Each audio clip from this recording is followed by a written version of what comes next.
Hey, hey, hi, hello. Welcome to Diana Emerson today. Let me see, right?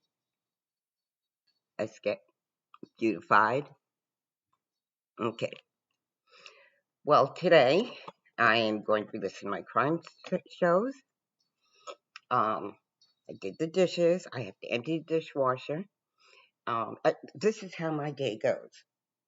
Okay, I'm trying to make it exciting, for me. Okay, but of course it's for me. I'm trying to incorporate different things in my life so that for better health and for growth. Okay, because you never stop growing no matter how old you get. Okay, and I'm a young old. Okay, but anyway, I'm also going to do the pasta dough using the Caesar, and I finished making my filling for I'm doing raviolis. Okay, and that's for dinner tonight. Okay, I'm going to continue my crocheting, and this is a blanket that I've been working on. Okay, Oop, baby blanket. Okay, so I'm going to be working on that today, and I do want to practice a new crocheting stitch. Okay, I have to get my book. Anyway, um, we're going to listen to some crime shows. Okay, I'm a crime show addict. I love them. Okay, I'm ready. This is an unexpected killer. The finger of suspicion.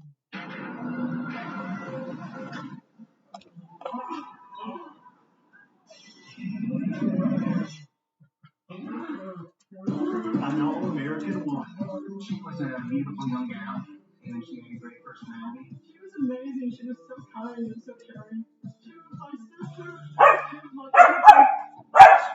no barking. Not right now, please. I'll give you bark time. Crushed the victim's neck.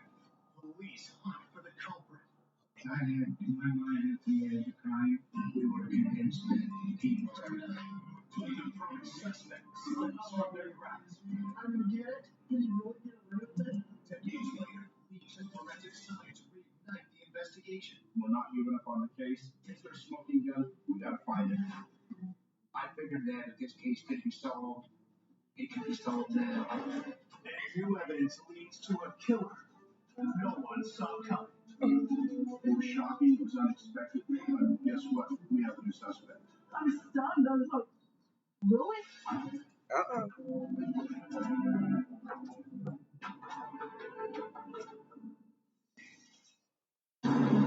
In the early morning hours of June 6, 1980, the peaceful suburb of Woods Cross, Utah, is shaken by a frantic 911 call.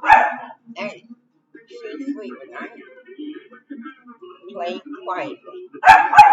Eddie!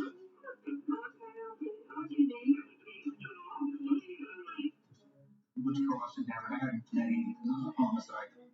This was the first one, and it definitely was not something we were used to. Police respond to the modest home on the outskirts of Salt Lake City. Well, I got called to respond to this house that they said there had been a homicide. So I went into the bedroom area where the victim was, laying on the floor, kind of laying up against the bed. She appeared that she was in her sleeping clothes, just a little t-shirt and a pair of panties. First thing that I noticed, she had bruising and scratches on her neck area that looked like she had been strangled and been strangled quite violently. In fact, I believe that she had put up quite a struggle with quite a fight. Torn fingernails and some bruising on her legs and her feet. It was an indication she fought pretty hard. It looked like she had been knocked off of the bed onto the floor. 2 or 3 of the rungs in the bed that had been broken out. So it's obvious that there was a pretty good struggle that taken place there. Police searched the rest of the house looking for clues to what happened. And looking around, I didn't believe that there could have been a robbery or anything of that nature because everything else was in place. It did not look like a robbery or theft. This looked more like a personal attack. This looked more like she was the target of her killer. investigators turn to Steve Strong, the man who had called 911. He tells police the victim is his wife, 25-year-old Karen Strong. Talking to Steve, he was kind of hysterical, just very upset that his wife was dead. Steve worked at a manufacturing plant on the graveyard shift. He said everything was fine when he left the house the night before to go to work. He worked the night shift till about 7 in the morning. When he got home, he walked into the bedroom. He saw his wife. While investigators continue their hunt for clues, police inform Karen's family of the tragic news. I was at work at the phone company. My stepmother called me and said, "Your sister's dead." I said, "What? What happened?" She goes, "We don't know yet." That was heart-wrenching. I wanted to know what happened to my sister. Karen Saltzgiver was born in Bountiful, Utah in 1954, the oldest of 3 children. Karen and I were 5 years apart. My parents divorced when we were younger, and that's always rough on kids. It was a struggle. But Karen was always there playing mom, and I think it was just her nurturing instinct. She was amazing. She was strong. In 1973, Karen married Steve Strong right out of high school at the age of 18. Karen and Steve were high school sweethearts. Karen was very outgoing, very fun, very loving, and Steve was very quiet. She saw something in him. They used to go four-wheel driving a lot, up in the mountains a lot. There was a sense of freedom for her, and Karen loved nature. Over the next 7 years, the young couple worked hard to build a life of their own. Steve worked at a machine shop. Karen worked in accounting for the state of Utah. And they had an apartment in North Salt Lake, and then they bought a house in Woods Cross. It was a family-oriented place, and it was a new development. She was so excited because she got a house and a good job. You know, she had a Camaro and yellow. Yellow was her favorite color. It seemed like her life was on the right path. Karen's seemingly perfect marriage had a troubling hidden side. Steve liked to drink, and I think that's what caused a lot of the problems in their marriage. When Steve wasn't drinking, he was very quiet, but when he drank, yeah, there was a whole other side of him that came out. He was mean. What I witnessed with Steve was a lot of screaming and yelling, and then he'd leave.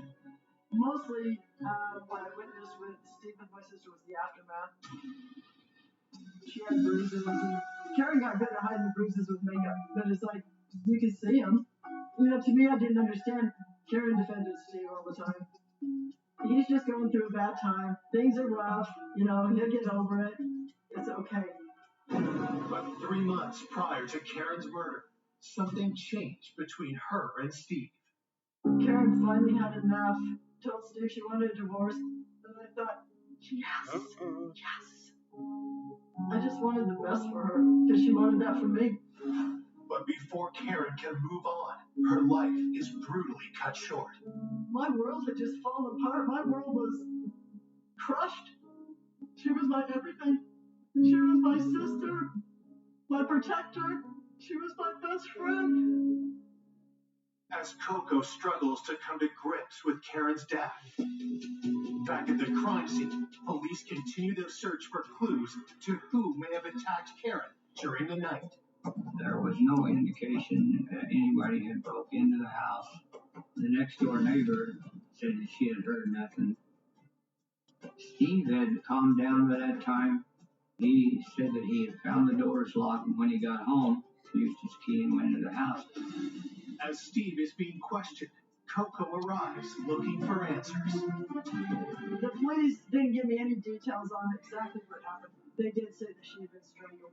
Then they brought her body out in a black bag, and oh, that just tore me up. It's like, that's my sister. Don't put her in there. And Steve was sitting there, and I just looked at him like, he finally did it. There was no doubt in my mind that Steve did it. When Coco got to the house there, the first thing she said, he did it, he finally did it, he killed her. Anytime you have an incident like this, always start with Coming up, detectives discover a tangle of relationships. Steve said that everything was going great with them. It was pretty obvious that it was not. failing the pretty badly. Before their hunt for a killer produces a jaw-dropping twist. An innocent person just couldn't flee. We were worried if we came to the door, he was going to shoot us. And a new suspect with a dark past emerges. He raped the girl, and then he stabbed her with a screwdriver and left her for dead. Who is this guy, and how did he know my sister?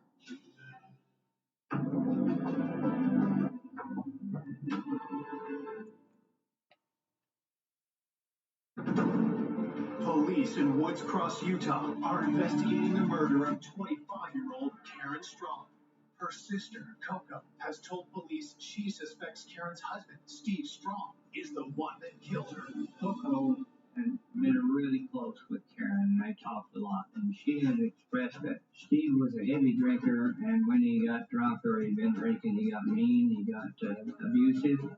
Coco didn't like him at all. Detectives learned how Karen had decided to end things with Steve 3 months ago. She filed for divorce and then she moved out to my stepmother's house. Coco says that Karen was only at the house the night she was killed because she felt sorry for Steve.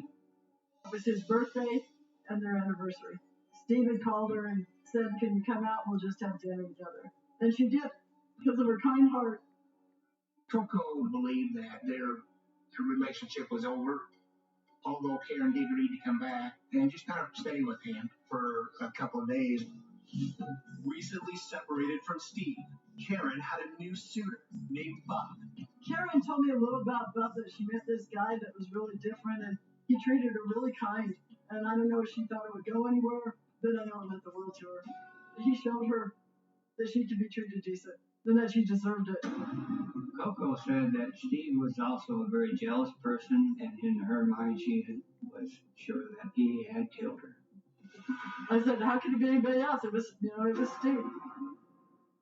Detectives confront Steve Strong about Coco's allegations. He consistently stated that he had a good relationship with his wife and that there was no abuse. Steve felt that the only reason that they were getting a divorce, it was his drinking. He said that they had worked things out and that they were going to get back together, and she was not going to go through with the divorce. Investigators asked Steve to account for his movements leading up to when he last saw Karen alive. Steve said that he and Karen had gone out to dinner earlier that evening, and then they'd come home and watch TV, and then he got ready and left for work. If Steve is telling the truth, Karen was killed sometime after midnight when Steve left for work and before 7 a.m. when he returned home to find her body. Detectives ask if the doors were locked during that time. How did Karen's killer get into the house? Steve gave us the name of about 4 or 5 people that she might have opened the door for, but indicated probably the one that she would really open the door for after she went to bed with Beth and Buck. Steve admits that he knew Karen had been dating Buck while they were separated. Steve said that the relationship with Karen and Buck was over and that they were getting back together and making another go of their marriage. With nothing concrete to hold him, detectives let Steve go. After police release Steve, the news that Karen was murdered spreads through Karen's family. It just broke everybody's heart. My mom, that was her oldest daughter. She couldn't deal with it. She just shut down and shut off. It was just heart-wrenching, and it was something that was so surreal. I was trying to wrap my head around, she's really gone? As Karen's loved ones reel from the murder, detectives head to the factory where her husband, Steve, works as a machinist to confirm his timeline and verify his story. We talked to the supervisor and got copies of his time card, and as far as anybody there could remember, he was on his machine the entire time. Despite confirming that Steve was at work when he said he was, investigators cannot dismiss their suspicion of him without a better idea of when Karen had been killed. That timeline was very important to the case because we'd be able to tell who had opportunity during that time. As detectives continue their investigation at Steve's workplace, one of Steve's co-workers they speak with is 29-year-old Ed Owens. Steve Strong had named Ed Owens as one of the individuals that Karen would have allowed in. Ed and Steve were not only co-workers, but they became friends.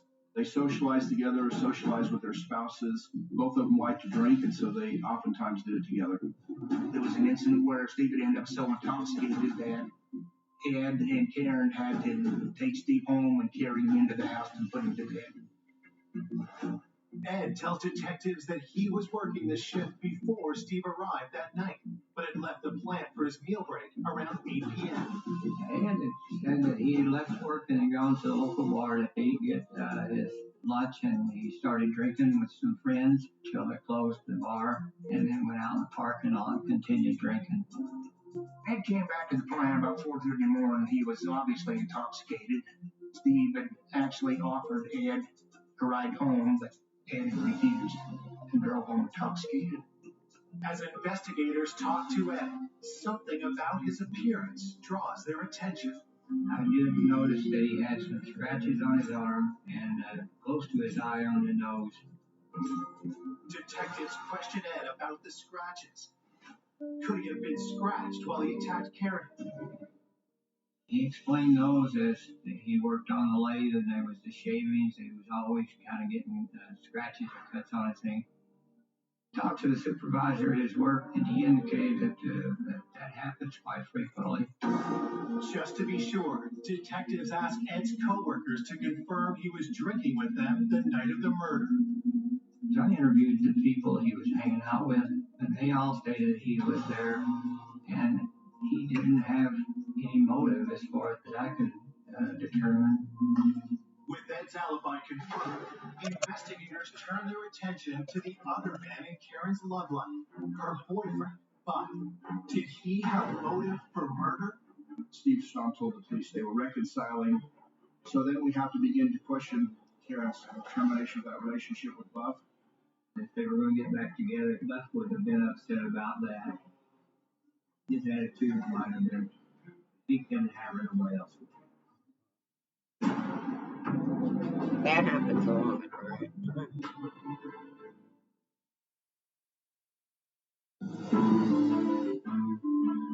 Less than a day after 25-year-old Karen Strom is found strangled to death, police in Woods Cross, Utah have ruled out her husband's friend, Ed Owens, as the killer. There was no indication that Ed had been involved in the death of Karen. But despite verifying his alibi, detectives do keep Karen's estranged husband, Steve Strong, on the suspect list. Her sister Coco talked about how abusive he had been, and Karen needed to get out of that relationship. Now, investigators want to speak with the man Karen started dating shortly after separating from Steve. Buff Bangeter was a man who Karen Strong had some degree of a relationship with. And so, of course, law enforcement had reason to talk to Buff. Detectives begin the interview with the 35-year-old mechanic by informing him of Karen's murder. He seemed upset when he found out that she had been killed. Then, Buff stuns investigators by revealing just how serious his relationship with Karen had become. According to Buff, they had wanted to get married, and it was Buff that had persuaded her to go back to see Steve to be sure that what she wanted to do was get the divorce. Detectives asked Buff where he was on the night Karen was killed. Buff stated he was at home that whole evening, and he would not have harmed her in any way.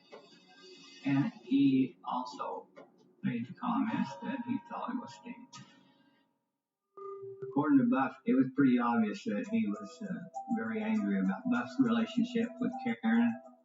Even with no one to back up his alibi, police decide to let Buff go. We didn't eliminate him entirely, but after we interviewed and talked to Buff, we felt pretty confident that he was not the one who had committed that crime. I couldn't place anyone else having done the crime except for Steve. He remained my number one suspect. While they wait for crime lab analysis to be completed, detectives keep digging into the people Karen may have led into the house the night she was killed. I interviewed each of the individuals who Steve indicated that he thought she might have in, took blood samples from each of them. I covered all the bases I could. Investigators also received the forensics report from the crime scene. Crime lab went clear through the house and checking for fingerprints, and there was no fingerprints in the house that they could find other than Steve Strong and Karen. And that was pretty damaging as far as evidence towards Steve. Karen's autopsy results also come back and show no evidence of sexual assault, but do confirm strangulation as the cause of death. Whoever the killer was crushed the victim's neck. This was an aggressive, violent, vicious attack. Karen was scratching and clawing and fighting for her life. Karen's fingernails are clipped and preserved. As far as DNA back in 1980, there was not a lot more that they could do. The testing you could do with any sort of evidence is very limited. The autopsy also provides an idea of when Karen was killed. The approximate time of death was between 10 p.m. on the night of the 5th and 2 a.m. on the morning of the 6th. This means it was possible Karen was killed before Steve left to go to work. The time of death did not give Steve a strong alibi. By his own statement, it was after midnight when he went to work, so he was at home during that period of time. Armed with this new information, investigators reach out to get Steve in for another interview, and he makes a surprise request. Steve requested to take a polygraph. He said that he was innocent, he didn't kill his wife. Polygraphs are not admissible in the court. No barking. No, keep it down. Okay, go ahead. You can see you got to guard the door. Keep it down. According to the polygraph operator, on those particular questions, he was extremely negative as far as being truthful. Apparently, the polygraph was pretty damning to Steve, and we were more and more convinced that Steve was involved in this murder. Detectives still need more evidence in order to charge Steve with Karen's murder. I interviewed some of the people she worked with. They had indicated that numerous times saw her with bruises when she came to work. And at one time, she had bruises on her neck, and she made a comment to them that Steve had choked her. She felt that she was lucky to be alive. The co-worker's account is the final evidence police need to charge Steve, and a warrant is issued for his arrest. We went to arrest him at work, but he was not there. One of the co-workers told us Steve was with a friend down in North Salt Lake in an apartment. They had indicated that he was worried we were coming after him. He was possibly going to be violent and resist arrest. We were worried that if we came to the door, he was going to shoot us.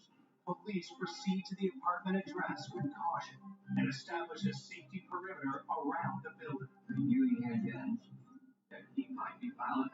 We were anticipating the possibility of it being a very difficult arrest.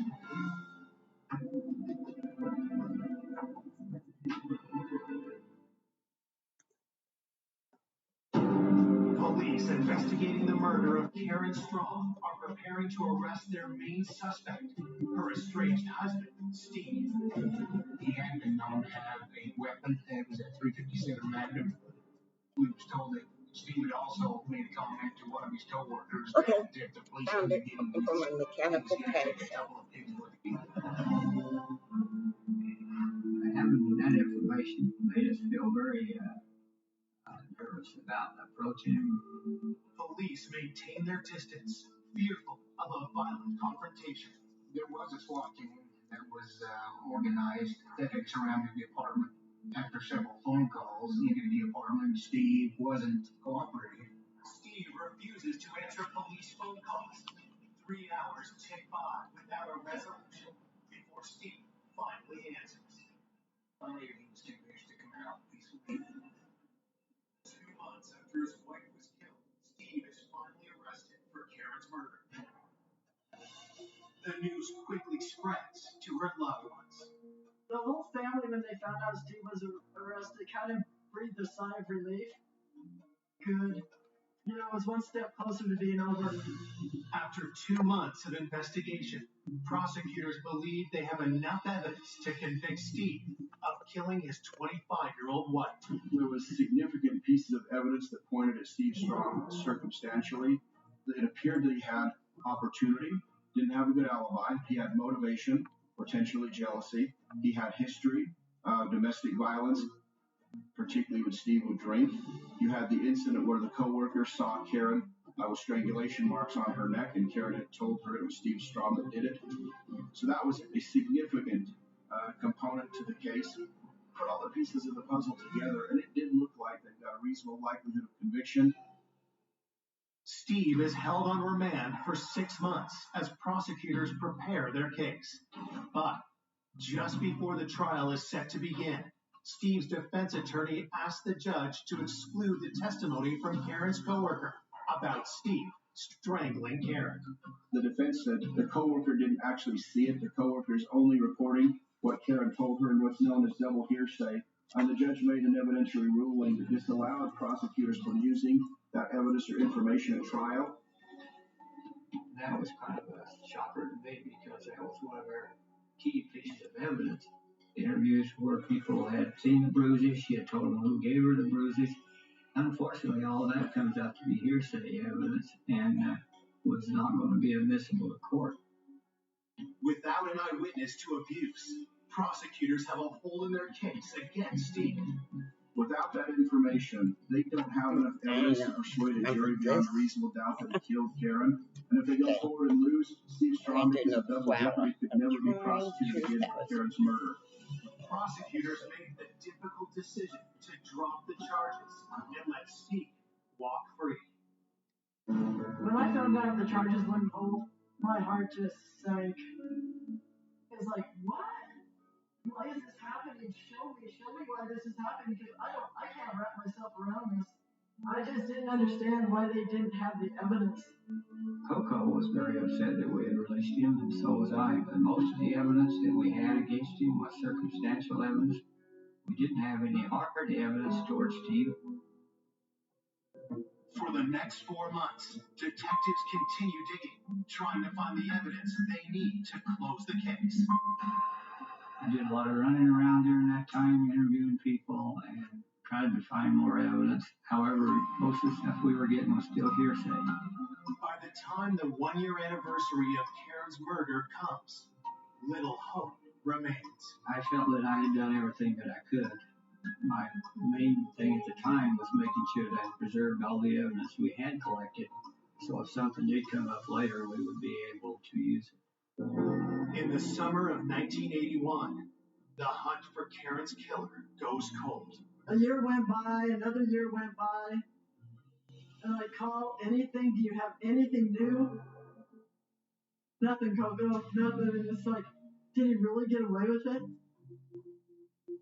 The case remains cold for more than 2 decades, but police in Woods Cross never forget the murder of Karen Strong. I retired in 2005. However, I have to admit that I was still upset about the fact that I could not tie Steve to the murder. In 2006, 26 years after the crime, new detectives take a fresh look. This case was a high-profile case, and at one time it had been a lull in the caseload, so I had asked if I could focus all my time on this case. Knowing that there was new developments in science, I figured that it was the right time to pick this up, because if this case could be solved, it could be solved now. I went through the evidence looking for specific items that could be tested. The items that we sent into the lab for examination first were Karen's fingernails. Police in 1980 found material under Karen's fingernails, but had no way of testing them. Could this hold the key to identifying Karen's killer? We was quite worried that the evidence had degraded. I mean, it had been 26 years. The crime lab tests Karen's fingernails, searching for her attacker's DNA. When those results came back, it was a bombshell. There was DNA of Steve Strong underneath Karen's fingernails, but also there was unexpected DNA evidence underneath Karen Strong's fingernails. And guess what? We have a new suspect.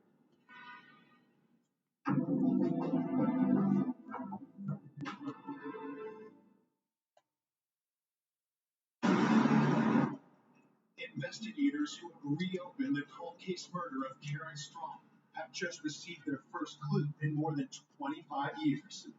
DNA from under Karen's fingernails has been traced to two different men, her husband, Steve Strong, and someone on the original investigator's radar. That DNA belonged to Ed Owens. The fact that Ed Owens' DNA was underneath Karen Strong's fingernails, it was shocking. Ed Owens was Steve's friend and co-worker. Sometimes Ed's I blood had just been get collected that. in 1980 when police first considered him a suspect. There was no recent contact between the two that anyone was aware of. We got to dig a little bit deeper. Ed Owens is a realistic suspect.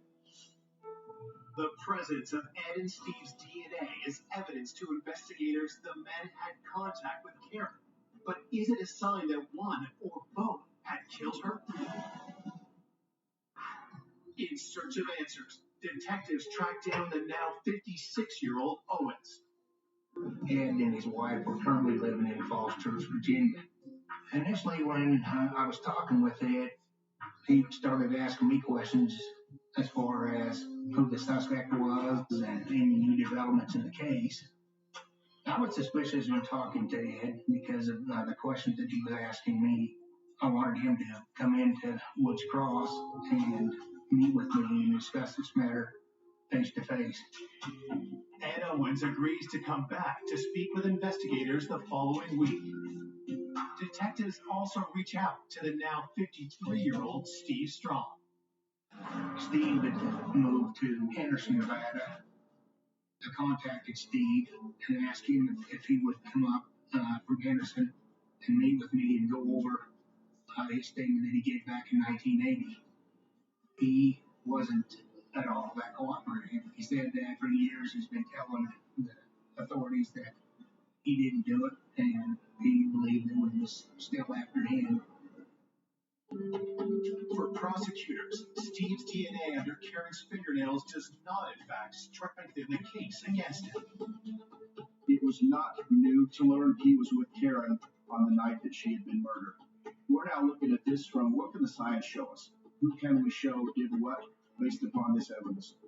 So now we need to take the next level of testing and figure out what type of DNA are we talking about. Detectives resubmit the fingernail DNA for a more detailed analysis. And the forensics lab has another surprise in store for investigators. It was determined that Steve's sample was very minute and Ed's was the dominant sample. And the substance of Ed's was seminal fluid. I was a little shocked about that. Steve and Ed were close friends, but there was no relationship between him and Karen. Karen's autopsy had shown no evidence of sexual assault, so investigators are surprised by the indication of sexual activity. That was unexpected. Why is Ed Owens' seminal fluid underneath Karen Strong's fingernails? What happened here? Was this consensual sex that then went awry? Was it not consensual sex? Was this a forced sexual assault situation? In the 1980 investigation, Ed's alibi put him at a bar with friends when Karen was killed. I contacted the co-workers, people that had been to the bar with Ed on the night of the homicide. Both of the witnesses was unable to say whether Ed was at the bar the whole time. The co-workers had also noticed the scratches on Ed's hands and face the day after Karen's murder. Ed was asked how he obtained those injuries, and he said that he was playing with his dog.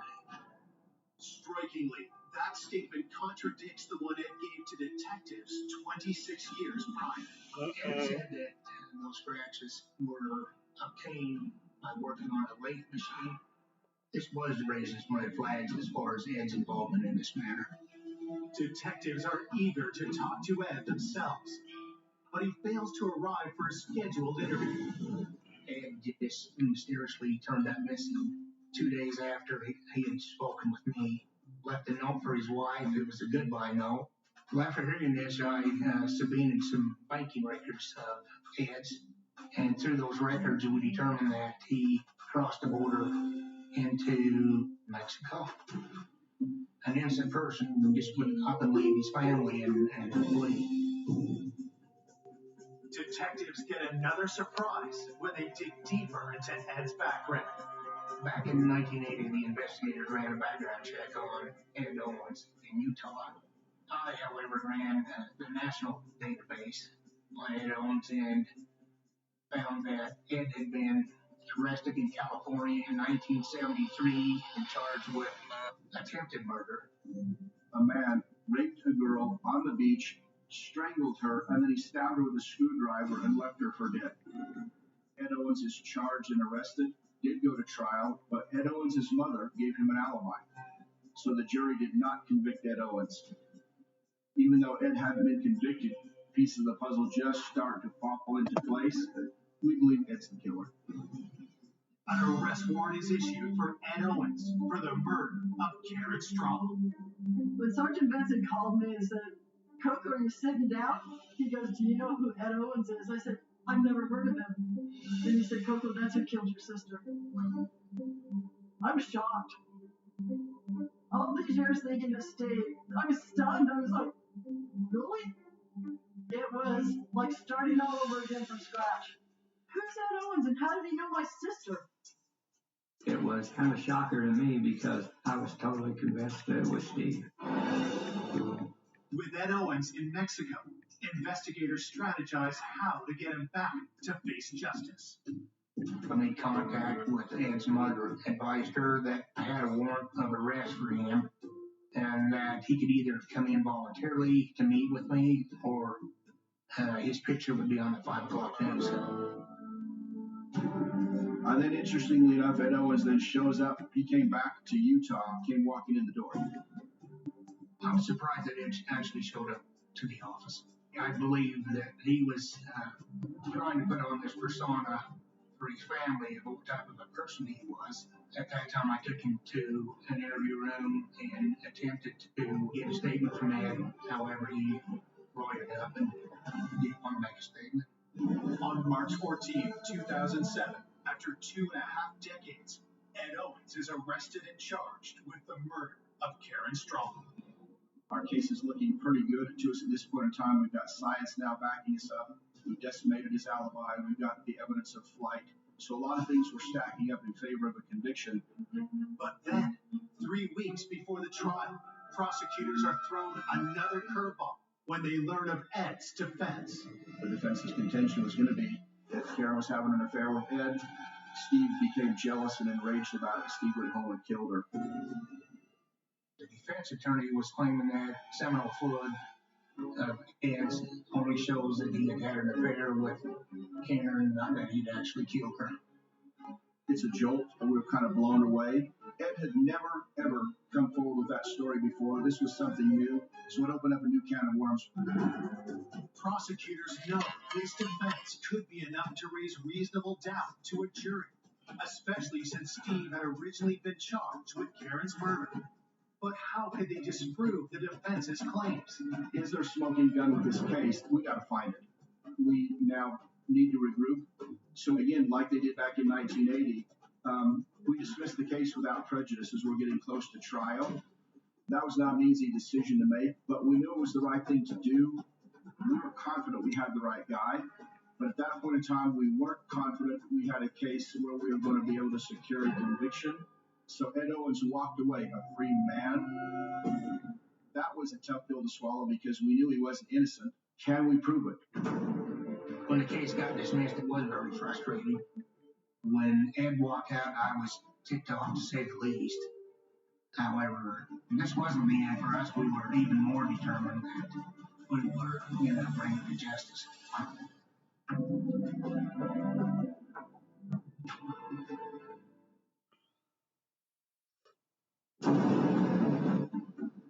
26 years after the murder of Karen Strong, police have arrested their second suspect in the crime, Ed Owens.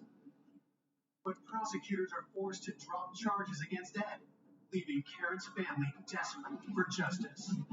After they released Ed Owens, I told Troy, Please don't give up, you guys. Come on, there's got to be something. Please don't give up. I made a promise to Coco Saltzgiver. We're not giving up on the case. We're not abandoning it. Dismissal without prejudice means it can be refiled. We knew Ed Owens did it. We just wanted to get to the point where we knew we could actually prove it. Detectives re-interviewed those who knew Karen to find out if she really could have been having an affair with Ed Owens before she was killed. And all the witnesses that I talked to, it's pretty obvious that Steve, being as jealous as he was, and also Karen's relationship with Buff, Karen would not be having an affair with Ed Owens. With no evidence of sexual assault found during Karen's autopsy, prosecutors need to establish an alternate theory to Ed's claim of an affair. So why is Ed Owens' seminal fluid underneath Karen Strom's fingernails? The best theory that we had is Ed Owens went into Karen Strom and Steve Strom's home that night in December of 1980 with intent to sexually assault her. That Karen successfully stopped him. I believe that that's probably the best answer because there was no genital injury to our victim Karen Strom. Yet there's a hell of a struggle. And the way he crushed her neck, it's in anger. He didn't get what he wanted. Prosecutors know they only have one shot at making Ed pay for his crime, and they'll need hard evidence to convince a jury. We can't let him get away with it now again for what he did in 1980. We had to continue to focus in on that crime scene, focus in on Karen's body, go through all the evidence again, looking at every crime scene photo that we had, blowing things up. It's there. We're not going to give up until we find it. Investigators spend weeks examining the evidence in minute detail. Then, they catch something on the underwear Karen was wearing the night she was killed. One of the things that we did notice was there were some very tiny droplets that had never been analyzed. They kind of been overlooked. We submitted those to the crime lab. We did not know exactly what it was. When those results came back, another one of these aha moments, that material that was on Karen Strom's panties was Ed Owens' blood. And now, we've got this. This was not a consensual sexual encounter. It's the final piece prosecutors are looking for. Ed Owens is picked up and recharged with Karen's murder. When Ed Owens was rearrested, it was a great feeling. Now we felt like our case was ready for prime time. At trial, in front of Karen's family, prosecutors present how the crime unfolded. Ed had gone to the bar, and knowing that Steve was coming into work, slipped out of the bar, and then went to Strong residence to sexually assault Karen. Struggle ensued. She started lashing out at him. He ended up grabbing her by the throat, killed her, then went back to the bar with his co-workers, using them as an alibi. Sitting through that trial and watching the evidence they had, it was horrific what he did to her. Oh my God, she must have been terrified. And she fought. Oh, she fought hard. Who was the best witness against Ed Owens? It's Karen Strom. By the fight she put up and the evidence she gathered, part of what she got out of him when she gouged him was his blood. The defense argues that Ed is innocent and that Steve killed Karen out of jealousy. It seemed like he was very cocky and that he was confident that he was going to beat this guy. The judge let me address him at the trial. Listen, you took my sister from me. You took my best friend. You took the person I felt safe with in the world. You took that from me. And he's smiling at me. He was smiling the whole time. But I just want to remind you, don't forget to add. After a 7-day trial, the jury takes just 9 hours to come to a decision. On April 1st, 2009, the jury returns their verdict. When they said guilty, I was, yes! You know, when I said, Carol, we did it! Sissy, we did it! We got him! There were a lot of people that waited many, many years for justice with this case. When the jury said guilty, this is a sense of relief, a sense of accomplishment, a sense of justice and proving. Almost 30 years after Karen Strong was killed, Ed Owens is sentenced to life in prison with the possibility of parole. His first parole hearing will be in 2032. Ed at that time will be in his upper 80s. Ed will essentially be spending the rest of his life in jail. For Karen's loved ones, Ed may have taken her life, but he can never take Karen from their hearts.